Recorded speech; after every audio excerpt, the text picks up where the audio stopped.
Halo Depolers, pernahkah kalian bertanya, kenapa wajah perempuan masih sangat jarang kita lihat pada parlemen? Padahal di samping itu, telah ada kebijakan affirmative action atau kebijakan tentang kuota 30% pencalonan perempuan dalam lembaga legislatif. Namun, sampai saat sekarang ini, kuota tersebut masih saja belum terpenuhi.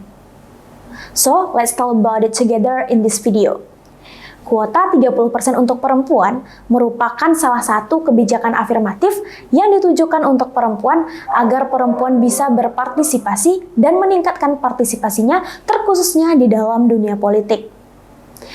Kebijakan ini mewajibkan partai politik untuk mencalonkan minimal 30% perempuan dalam setiap pencalonan untuk lembaga legislatif mereka.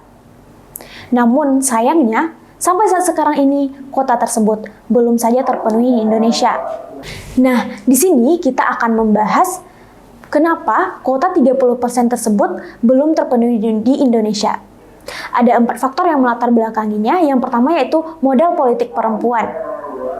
Kebanyakan perempuan yang menang dalam pemilu adalah perempuan-perempuan yang berasal dari keluarga politisi dan juga petahana. Sehingga hal tersebut menyebabkan tidak setaranya kesempatan untuk perempuan dalam terjun ke dunia politik. Kemudian faktor yang kedua adalah lemahnya identifikasi partai. Kurangnya keterikatan emosional antara partai politik dan juga pemilih menyebabkan lemahnya kelembagaan partai. Dan pemilih cenderung memilih berdasarkan faktor non-ideologis. Sehingga partai yang menang dalam setiap pemilunya adalah partai yang berubah-ubah. Dan faktor yang ketiga adalah kompetisi politik yang berpusat pada kandidat. Sistem proporsional terbuka yang telah diterapkan pada tahun 2009 menyebabkan sistem pemilu di Indonesia menjadi lebih ketat. Sehingga cenderung pemilih memilih berdasarkan popularitas dan juga jaringan. Hal tersebut menyebabkan perempuan harus ekstra lebih keras lagi untuk bisa bergabung ke parlemen atau terjun ke dalam dunia politik. Faktor yang keempat adalah perempuan belum tentu memilih perempuan dalam pemilu.